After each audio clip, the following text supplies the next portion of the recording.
정부의 2차 공공기관 이전을 앞두고 지자체마다 유치전이 뜨겁습니다. 지역에 미치는 경제적 파급 효과가 크기 때문일 텐데요. 10여 년 전 전북에 둥지를 튼 1차 이전 기관들은 지역에 어떤 도움을 주고 있을까요? JTB가 이들 기관들이 개최한 행사를 분석해봤더니 절반에 가까운 행사가 전북이 아닌 수도권 등에서 열린 것으로 나타났습니다. 심층 취재 김민지 기자입니다.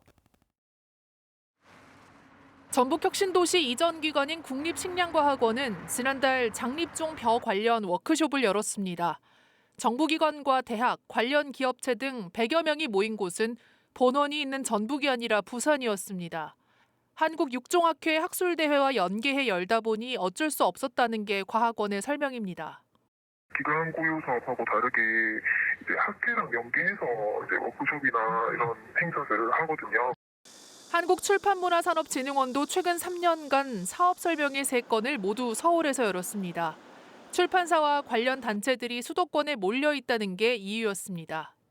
1년에 한 권 이상 책을 내는 출판사가 7,700개라고 하면 약 한 5,000개 이상이 서울에 소재지가 있어요. 한국까지 포함하면 거의 87%, 8%까지가 JTB가 정보공개 청구를 통해 전북혁신도시 이전 공공기관의 최근 3년간 대외 행사 자료를 분석해봤습니다.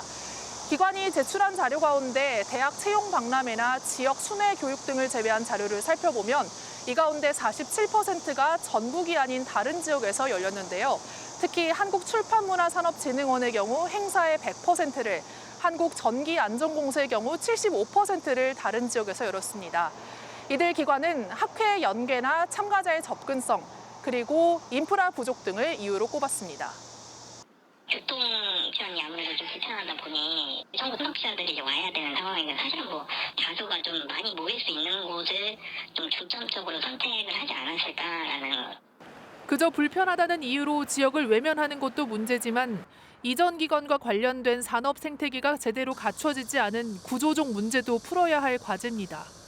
공공기관 이전을 통해서 궁극적으로 추진하고자 하는 것은 지역의 균형 발전, 지역 균형 성장일 텐데 공공기관이라는 공직 조직만 이전을 해가지고는 해당 지역에 별 경제적 파급 효과가 없다는 것이죠. 결국 공공기관만 이전해서는 지역 경제 효과도 산업 집적도 기대하기 어렵다는 이야기입니다. 컨벤션 센터와 숙박시설 등 관련 인프라가 부족한 상황에서 무조건 지역 내 개최를 요구하는 것도 현실적인 한계가 있습니다.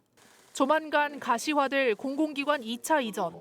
기관 유치에 앞서 연관 산업 생태계와 기반 시설을 함께 구축하기 위한 전략을 보다 촘촘하게 마련하는 일이 과제로 남았습니다.